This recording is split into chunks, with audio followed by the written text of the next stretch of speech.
राधे राधे भाई सभी को। स्टैटिक जीके का आज ये अपना नया टॉपिक है और आज ये जो अपने टॉपिक हैं लेक्चर सीरीज है, इसमें अपन दो अपने लेक्चर रहेंगे।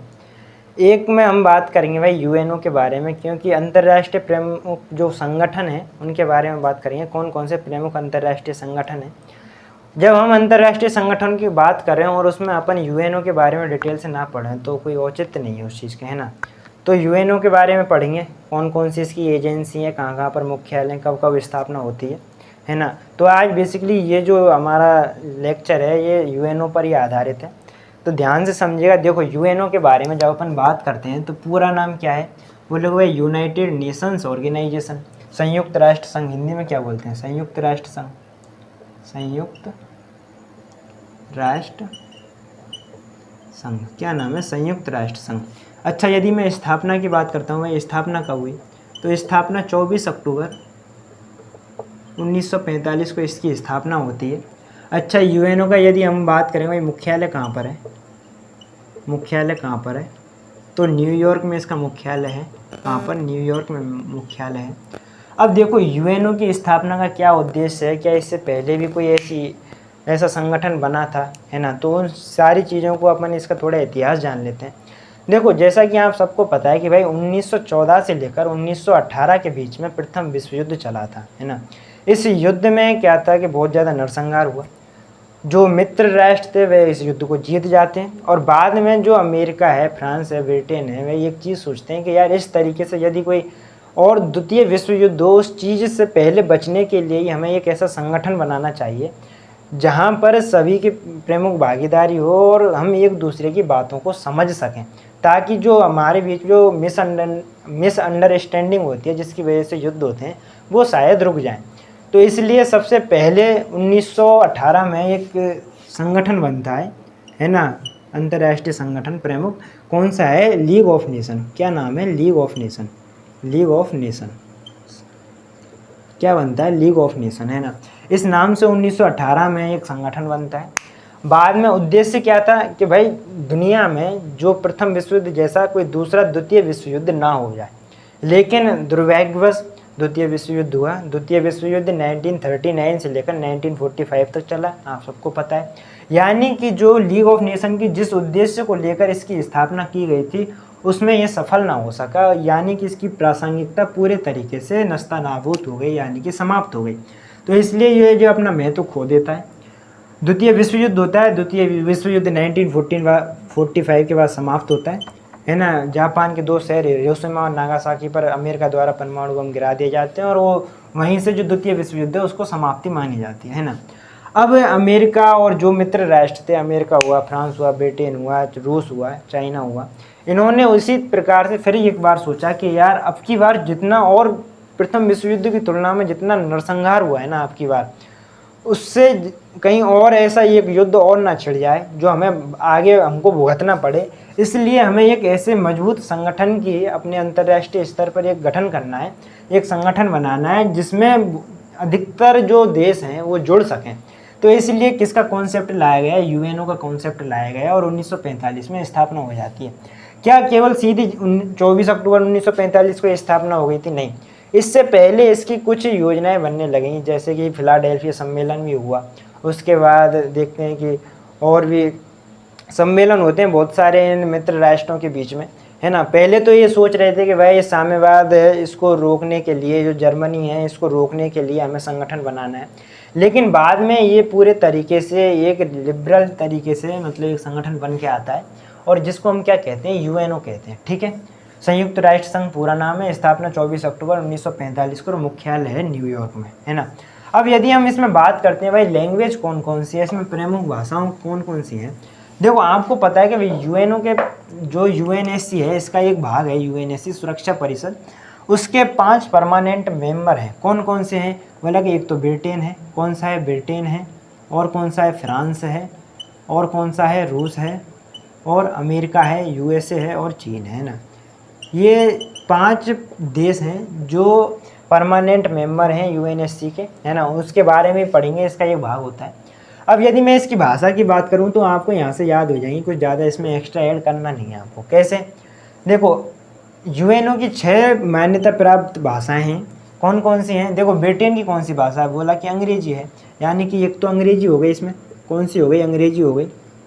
और फ्रांस की कौन सी है? बोला कि फ्रांसीसी है इसकी, है ना, तो यहाँ फ्रांसीसी हो गई, एक फ्रांसीसी हो गई। उसके बाद देखते हैं रूस की कौन सी भाषा है? रूसी भाषा है ना।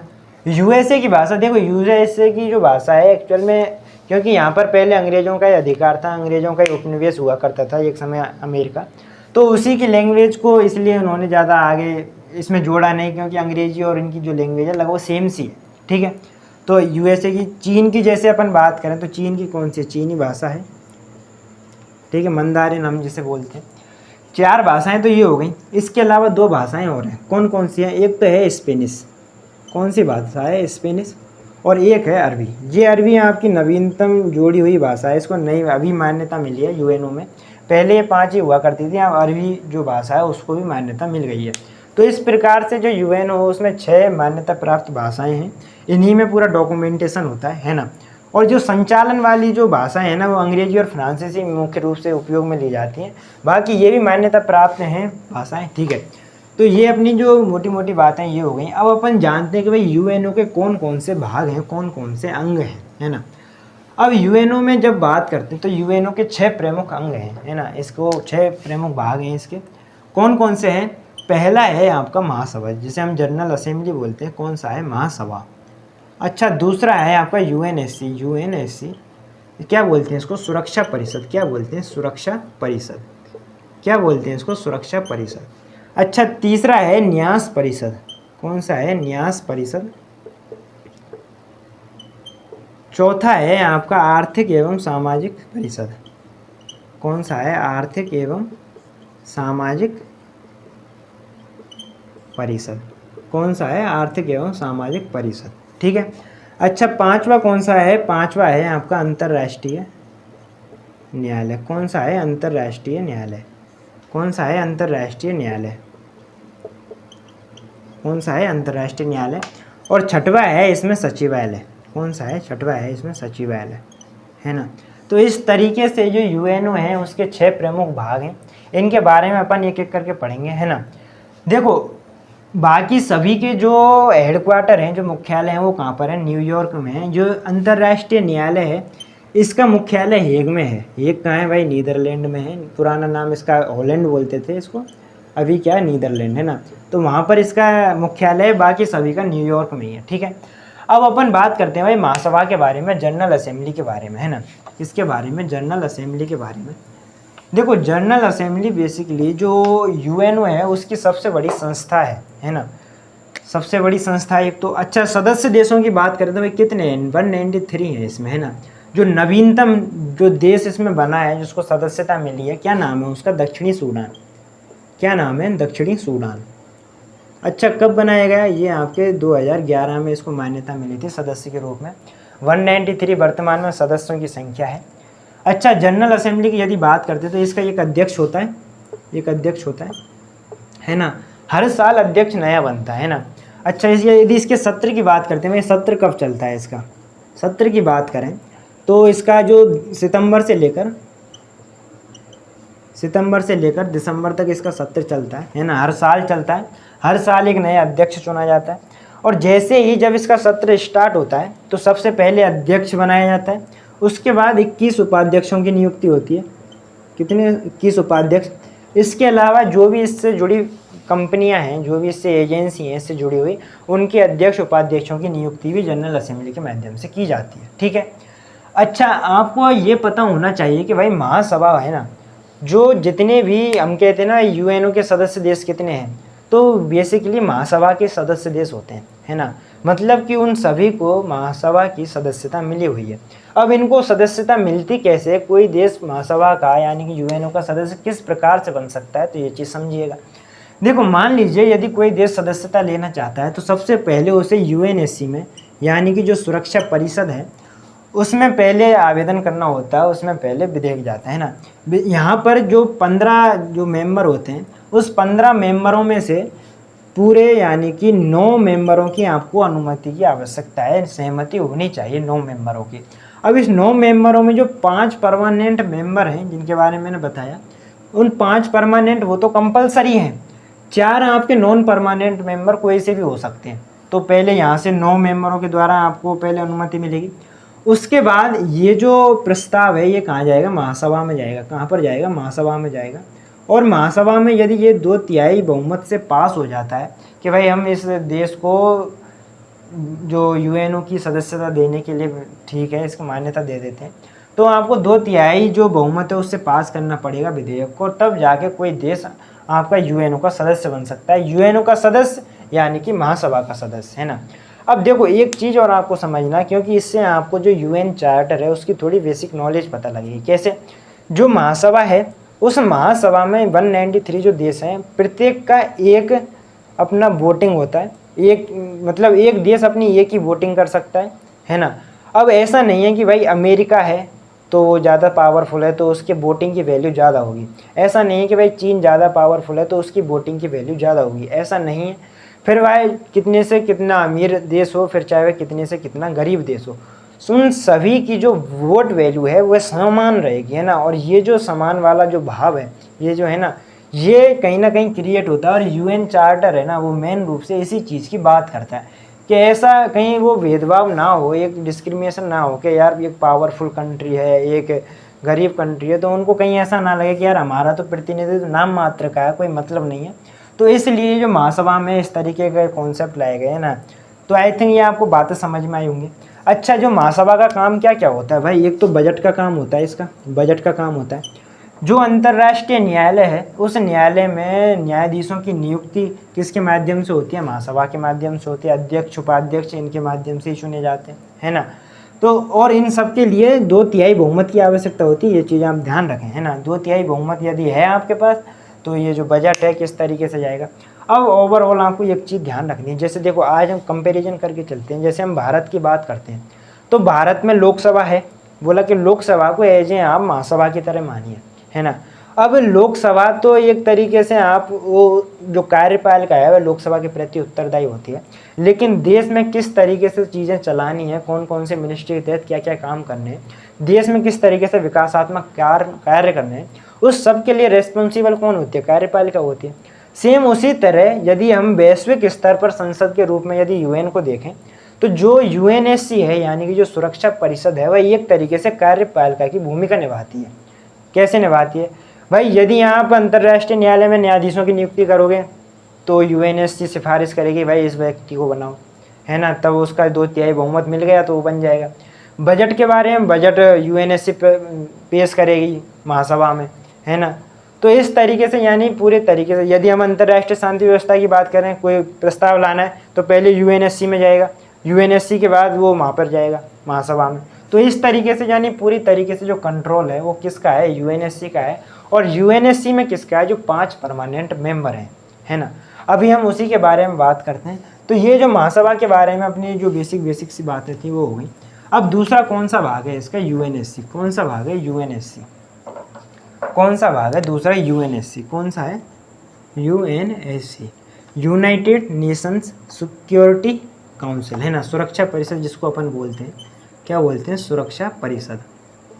क्या बोलते हैं, सुरक्षा परिषद, है ना। कितने मेंबर होते हैं, टोटल 15 मेंबर होते हैं इसमें।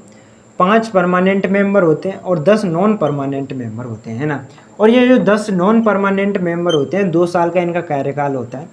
अब आप बोलोगे भाई इनका मतलब किस तरीके से नियुक्ति होती है कि भाई ये जो मेंबर है ये नॉन परमानेंट मेंबर बनेगा। दरअसल वैश्विक स्तर पर मतलब महाद्वीपों के आधार पर जो प्रत्येक महाद्वीप को समान प्रतिनिधित्व मिले उस हिसाब को उसको ध्यान में रख कर के जो यहाँ पर यूएनएससी में है क्या है कि जो नॉन परमानेंट मेंबर हैं उनको महत्व दिया जाता है, उनकी जो नियुक्ति की जाती है ना, एक तरीके से, है ना। बात आई आपके समझ में। अब यूएनएससी के बारे में बात करें तो पूरा तरीके से टोटल कंट्रोल इन्हीं के पास है ना। कौन कौन से देश हैं एक बार और लिख देता हूँ मैं, जैसे कि ब्रिटेन है, कौन सा है, ब्रिटेन है, और फ्रांस है, रूस है, यूएसए है और चीन है ना। अब इन 5 देशों के पास जो कि परमानेंट मेंबर हैं इनके पास एक शक्ति है जिसको अपन क्या बोलते हैं, वीटो पावर बोलते हैं। क्या बोलते हैं, वीटो पावर बोलते हैं। वीटो पावर यानी कि जैसे कि यूएनएससी में कोई प्रस्ताव आया, अब इन देशों में से किसी एक ने भी मना कर दिया ना कि भाई हम इसके पक्ष में नहीं है, हम इसको नहीं चाहते कि इस तरीके की चीज़ें हों, तो वो जो प्रस्ताव है ना वहीं खारिज हो जाता है, वहीं समाप्त हो जाता है। यानी कि एक तरीके से मोनोपोली कर रखी है इन देशों ने, है ना, पूरी तरीके से यूएन पर कंट्रोल स्थापित कर रखा है। ये वीटो पावर, यानी कि यदि एक भी इस चीज़ का विरोध कर देता है किसी भी विधेयक का, तो वो पास नहीं हो पाता है, ठीक है। वीटो पावर, वीटो शक्ति ये होती है ना। सबसे ज़्यादा जो रूस है उसने वीटो शक्ति का अपना उपयोग किया है। और यूएसए की बात करें तो इसने 1971 में पहली बार वीटो शक्ति का प्रयोग किया था, है ना। तो इस तरीके से जो सुरक्षा परिषद है वो काम करती है ना। पूरे तरीके से जो कहते हैं कि भाई इस दुनिया में यदि किसी के पास जिम्मेदारी है कि अगला तीसरा विश्व युद्ध ना हो, तो वो किसके पास जिम्मेदारी है? यूएनएससी के पास, है ना। अब हमेशा से ही जो यूएन है उसमें भाई सुधार की बात की जाती है। भारत तो हर मंच पर इस बात को उठाता है कि भाई जो यूएन है उसमें सुधार किया जाए, क्योंकि ये 1945 का बना हुआ। उस समय ठीक है भाई 5 प्रमुख अर्थव्यवस्थाएं थी, 5 प्रमुख ताकतवर देश थे जिन्होंने अपना सब कुछ इसमें अपना महत्व रख दिया, अपना सब कुछ यहाँ पर मतलब अपना लगा दिया। तो अब नई नई शक्तियाँ उभर के आई हैं, नई नई अर्थव्यवस्था क्रिएट हो रही हैं, है ना, शक्तिशाली अर्थव्यवस्थाएं बन रही हैं। तो उनको कहीं समान प्रतिनिधित्व नहीं मिल रहा, उनका महत्व कहीं ना कहीं कम होता जा रहा है। इसलिए भारत हुआ, जापान हुआ, साउथ अफ्रीका हुआ, ब्राज़ील हुआ, ये हमेशा से इस चीज़ की डिमांड करते आए कि भाई इसमें सुधार होना चाहिए और हमको भी परमानेंट सीट मिलनी चाहिए, है ना, परिवर्तन होना चाहिए, क्योंकि बहुत पुरानी चीज़ें हैं। अब तो बहुत 21वीं सदी का एरा बहुत अलग है ना। तो इस तरीके से जो यूएनएससी है वो अपनी काम करती है। उसके बाद यदि हम बात करें कौन सी है तीसरी है आपकी न्यास परिषद। कौन सी है? न्यास परिषद। कौन सी है? न्यास परिषद। अब देखो ये जो न्यास परिषद है, प्रारंभ में तो इसको अलग ही कॉन्सेप्ट से लाया गया था, है ना। अभी तो इसका कोई काम नहीं है और इसका आप नाम भी सुनते नहीं होंगे इतना। क्यों नहीं सुनते? देखो जब हम बात करते हैं भाई 1945 की, तो 1945 में बहुत दुनिया में ऐसे देश थे जो औपनिवेशिक युग भुगत रहे थे। यूरोप के लोगों ने उपनिवेश बनाया हुआ था, देश आज़ाद नहीं थे। तो जब 1945 के बाद देखते हैं तो धीरे धीरे देश आज़ाद होने लगे। यूरोप के देश हैं वो वहाँ से अपने उपनिवेश काल को समाप्त करने लगे और जो नए नए देश उभरने लगे, नए नए देशों की आज़ादी होने लगी। अब उन देशों में गरीबी बहुत ज़्यादा, बेरोजगारी बहुत ज़्यादा है, पैसे की कमी, अर्थव्यवस्था है ही नहीं उनके पास ढंग से, है ना। तो वो किस तरीके से आगे स्ट्रगल करेंगे, सरवाइव करेंगे? तो उस चीज़ को ध्यान में रखकर जो अमेरिका है, उस अमेरिका ने एक कॉन्सेप्ट लाया है न्यास परिषद का। मतलब क्या कि जो स्टार्टिंग में जो देश आज़ाद हुए उनकी इकोनॉमी को बूस्ट करने के लिए ये काउंसिल स्थापित की गई और कहा गया कि भाई इसके माध्यम से जो देश अपनी अर्थव्यवस्था को बूस्ट करना चाहते हैं, मजबूत करना चाहते हैं, उनको आर्थिक सहायता दी जाएगी। अब इसके पीछे भी जो है ना अमेरिका की खुद की कुछ माइंडसेट थे, क्योंकि कोई व्यक्ति ऐसे ही आपके लिए कुछ नहीं करता, उसके पीछे उसके स्वार्थ छुपे होते हैं। स्वार्थ कैसे? अब भाई मान लीजिए कि यदि कोई इकोनॉमिक बूस्ट होगी, यानी कि वहाँ पैसा जाएगा तो जनता के पास पैसा आएगा, जनता के पास पैसा आएगा तो यानी उसकी परचेजिंग पावर बढ़ेगी, ज़्यादा से ज़्यादा चीज़ें खरीदेंगे कहाँ से? अमेरिका से खरीदेंगे। बेचने वाला कौन? अमेरिका। रक्षा सामग्री खरीदनी है तो किससे खरीदेंगे? अमेरिका से। तो ओवरऑल उसने अपना फ़ायदा देखा कि भाई इन देशों में स्टेबिलिटी होनी चाहिए, इन देशों में इनकी अर्थव्यवस्था मजबूत होनी चाहिए, तभी मेरा फ़ायदा है ना। इसीलिए उसने जो है न्यास परिषद ये स्थापित की, है ना। अभी वर्तमान में तो इतने कोई गुलाम देश है नहीं है, कोई उपनिवेश है नहीं है, जो इसका अब इतना काम भी नहीं है। ये समझो एक तरीके से ख़त्म ही हो चुका है ना। अब हम बात करते हैं चौथी कौन सी है? आर्थिक एवं सामाजिक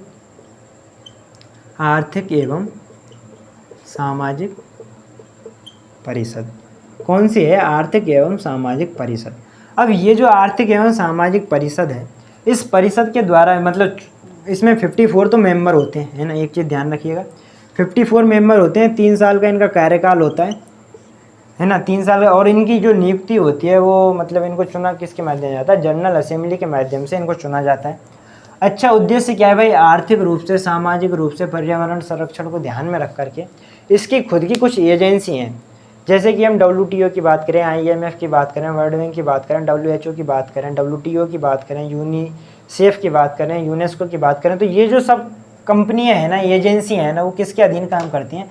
आर्थिक एवं सामाजिक परिषद के तहत काम करती हैं। साल में 2 बार इसकी बैठक होती है। एक बार इसकी बैठक अप्रैल में होती है और कब होती है, कहाँ पर होती है? न्यूयॉर्क में होती है। कहाँ पर होती है? न्यूयॉर्क में होती है। और एक बार इसकी जुलाई में होती है। कहाँ पर होती है? जुलाई में होती है। और कहाँ पर होती है? ये जेनेवा में होती है। कहाँ पर? जेनेवा में होती है। जिनेवा यानी कि स्विट्जरलैंड में होती है, ठीक है। तो ये आपको समझ में आई होगी। इसकी कौन कौन सी कंपनियां, उनके बारे में अपन आगे बात करेंगे, उनके हेडक्वार्टर कहाँ है, कब उनकी स्थापना होती है ना। अब अपन जो पांचवी प्रमुख जो भाग है यूएनओ का, उसके बारे में बात करते हैं। कौन सा है? अंतर्राष्ट्रीय न्यायालय। कौन सा है? अंतर्राष्ट्रीय न्यायालय। कौन सा है? अंतर्राष्ट्रीय न्यायालय। कौन सा भाग है? पांचवा, अंतर्राष्ट्रीय न्यायालय। अंतर्राष्ट्रीय न्यायालय। अच्छा, मुख्यालय कहाँ पर, ये मैं आपको बता चुका हूँ, हेग में है, नीदरलैंड में है ना। अच्छा, अंतर्राष्ट्रीय न्यायालय की बात करते हैं। कितने न्यायाधीश होते हैं? बोला कि 15 न्यायाधीश होते हैं। अच्छा, प्रत्येक न्यायाधीश का कार्यकाल कितने साल का होता है? 9 साल का कार्यकाल होता है ना, 9 साल का कार्यकाल होता है उसका। किसके द्वारा चुने जाते हैं? ये आपके जो यूएनएससी होती है वो सिफारिश देती है। किसको देती है? जनरल असेंबली यानी कि महासभा को देती है। महासभा में 2/3 बहुमत पास होने के बाद जो व्यक्ति है उसको न्यायाधीश बना लिया जाता है, उसको अंतर्राष्ट्रीय न्यायालय का जो न्यायाधीश है वो बन जाता है ना। ये जो व्यक्ति है, जो अंतर्राष्ट्रीय न्यायालय में जो न्यायाधीश बना हुआ है, ये आगे भी बनाया जा सकता है, यानी कि इसका और आगे दोबारा से इसको चुना जा सकता है। जैसे कि हम भारत की बात करें तो भारत के एक व्यक्ति हैं, कौन से? दलवीर भंडारी। क्या नाम है? दलवीर भंडारी। क्या नाम है? दलवीर भंडारी, है ना। दलवीर भंडारी की बात करें तो ये पहले अंतर्राष्ट्रीय न्यायालय में न्यायाधीश थे। 9 साल इनके कंप्लीट हुए, फिर वापस से चुने गए, है ना। अब 9 साल फिर कंप्लीट करेंगे, तो बहुत अच्छी बात है, ये भारत का कोई ना कोई प्रतिनिधि है ना। तो आई थिंक ये आपको समझ में आई होंगी चीज़ें, है ना, अंतर्राष्ट्रीय न्यायालय के बारे में। अब जो अपना लास्ट है कौन सा है? अपना छठवां कौन सा भाग है अपना? सचिवालय। कौन सा है? सचिवालय, है ना। देखो, सचिवालय का प्रमुख होता है ना, उसका नाम क्या है? महासचिव होता है ना। क्या होता है? महासचिव होता है। वर्तमान में कौन है? एंटोनी गुटेरस, है ना, महासचिव हैं सचिवालय के। अच्छा, देखो सचिवालय का काम क्या होता है। जैसे कि आज हम हमारी संसद की बात करते हैं, भारत की संसद की बात करते हैं, तो संसद में पूरे दिन भर क्या काम हुआ, कौन कौन से विधेयक पास हुए, क्या वार्तालाप हुई, किन किन चीज़ों पर चर्चाएं हुई, क्या चर्चाएं हुई, इस सारी चीज़ों का जो प्रशासनिक खाका तैयार किया जाता है वो सचिवालय के द्वारा तैयार किया जाता है ना। और वो किसके अंडर काम करता है? वो लोकसभा अध्यक्ष के अंडर काम करता है ना। उसी प्रकार से भाई जनरल असेंबली है, यूएनएससी है, उसमें किन किन मुद्दों पे बात हुई है, क्या क्या बात हुई है, तो उन सभी का डॉक्यूमेंटेशन होता है वो सचिवालय के माध्यम से किया जाता है। और उसका प्रमुख कौन होता है? महासचिव होता है। और महासचिव को ये यूएन चार्टर है उसके तहत माना गया है कि भाई ये यूएनओ का सबसे बड़ा प्रशासनिक अधिकारी है। कौन? यूएनओ सचिवालय का है। सचिवालय का जो अध्यक्ष है यानी कि महासचिव है, वह यूएनओ का सबसे बड़ा प्रशासनिक अधिकारी है, ठीक है। बात आई आपके समझ में, है ना। तो ये जो सचिवालय है इसके प्रमुख क्या काम है भाई? डॉक्यूमेंटेशन करने का काम है ना। अब अपन बात करते हैं भाई प्रमुख कौन कौन सी एजेंसी हैं। आर्थिक एवं सामाजिक परिषद थी, उसकी कौन कौन सी प्रमुख एजेंसी है उनके बारे में बात कर लेते हैं थोड़ा। जैसे कि मैं बात बताऊं, एक है आपकी IMF। कौन सी है? IMF। और एक है आपकी वर्ल्ड बैंक। कौन सी है? World bank. अच्छा, जो IMF है इसकी स्थापना कब होती है? 1945 में होती है और इसकी 1944 में होती है। अच्छा, मुख्यालय की बात करें दोनों का तो वाशिंगटन DC में इसका मुख्यालय है दोनों का। अब देखो, एक सम्मेलन हुआ था, कौन सा? ब्रेटन वुड्स का सम्मेलन, है ना। उस ब्रेटन वुड्स का सम्मेलन 1944 में हुआ था और उसमें इन चीज़ों के बारे में चर्चा हो चुकी थी, इन दोनों एजेंसियों के बारे में। अच्छा, एजेंसियों का काम क्या है इनका? भाई जो देश बैंकरप्ट हो चुके हैं या फिर इंसॉल्वेंसी आ चुकी है, दिवालियापन हो चुके हैं, एक तरीके से मतलब कंगाली आ चुकी है, तो उन देशों को लोन देने का काम करती हैं ये एजेंसी, है ना। तो 1944 में इनकी जो ब्रेटन वुड्स सम्मेलन हुआ था उसमें इनकी बात हुई, चर्चा हुई। बाद में 1945 में तो IMF की, है ना, 1945 में IMF की स्थापना कर देते हैं और वर्ल्ड बैंक की 1944 में स्थापना हो जाती है, ठीक है। इन दोनों को ब्रेटन वुड्स की मतलब एक दूसरे की बहनें भी कहते हैं ना, तो एक साथ ही इनकी स्थापना हुई थी, लगभग एक ही उसमें चर्चा हुई थी ब्रेटन वुड्स सम्मेलन में। उसके बाद हम बात करते हैं भाई WHO की। WHO यानी कि वर्ल्ड हेल्थ ऑर्गेनाइजेशन। कोरोना के समय आपने खूब सुना होगा। 1948 में इसकी स्थापना होती है। अच्छा, मुख्यालय कहाँ पर है? जिनेवा में है। कहाँ पर है? जिनेवा में है इसका मुख्यालय। अच्छा, बात करते हैं अपन WTO की। किसकी? WTO की। देखो, WTO 2 हैं। अब बोलोगे भाई 2 कैसे हैं? एक में जो टी का मतलब होता है, एक में होता है टूरिज्म और एक में होता है ट्रेड। एक है विश्व पर्यटक ऑर्गेनाइजेशन और एक है आपकी विश्व व्यापार संगठन। जैसे कि अपन इसकी बात करें, ये है आपका विश्व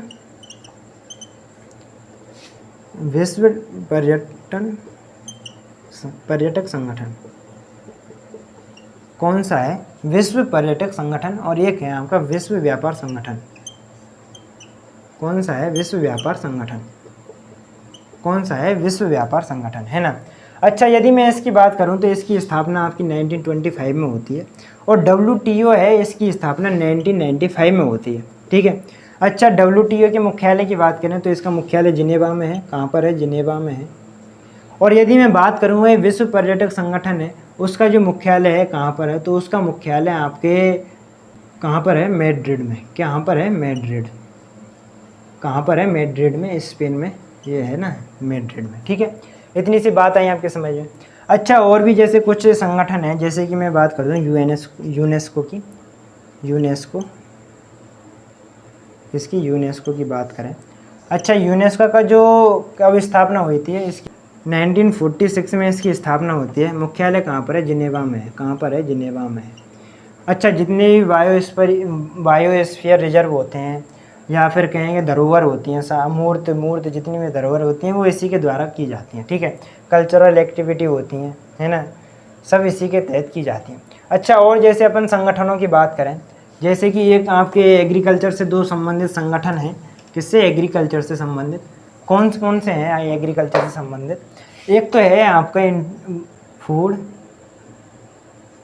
फूड एंड एग्रीकल्चर ऑर्गेनाइजेशन। क्या नाम है?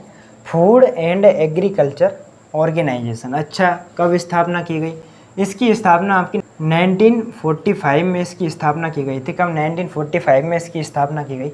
अच्छा भाई साहब, इसका मुख्यालय कहाँ पर है? इसका मुख्यालय रोम, इटली की राजधानी रोम में इसका मुख्यालय है ना। इतनी सी बात है आपके समझ में। अच्छा, एग्रीकल्चर से संबंधित एक और है, कौन सा है? International fund of agriculture development, है ना। ये और संस्था है ना। कब स्थापित की गई? ये आपकी 1977 में स्थापित की गई और इसका मुख्यालय भी कहाँ है? रोम में है, इटली की राजधानी में है ना। एक और इसका जो संगठन है कौन सा है? CTBT। कौन सा संगठन है? CTBT। अच्छा, पूरा नाम क्या है? Comprehensive nuclear test ban treaty organisation. क्या नाम है? Comprehensive nuclear test ban treaty organisation, है ना। अच्छा, कब स्थापना होती है? 1996 को इसकी स्थापना होती है। अच्छा, इसका मुख्यालय कहाँ पर है? तो इसका मुख्यालय है आपका वियना में। कहाँ पर है? वियना। वियना कहाँ है? ऑस्ट्रिया की राजधानी, ऑस्ट्रिया की, ऑस्ट्रेलिया की नहीं, ऑस्ट्रिया की राजधानी है। वियना का नाम ध्यान आता है तो वियना कन्वेंशन भी ध्यान आता है ना। इसके बाद आपका वियना ओपेक जो संगठन है उसका मुख्यालय भी यहीं पर है ना। तो ये सारी चीज़ें हैं। तो आई थिंक ये अपने जो हैं 8-9 जितनी भी अपनी जो एजेंसी हैं प्रमुख उनके बारे में अपन ने बात की। तो आज के लिए इतना ही, और हम जितने भी अंतर्राष्ट्रीय संगठन हैं उनके बारे में अगले लेक्चर में बात करेंगे। आज के लिए इतना ही, धन्यवाद।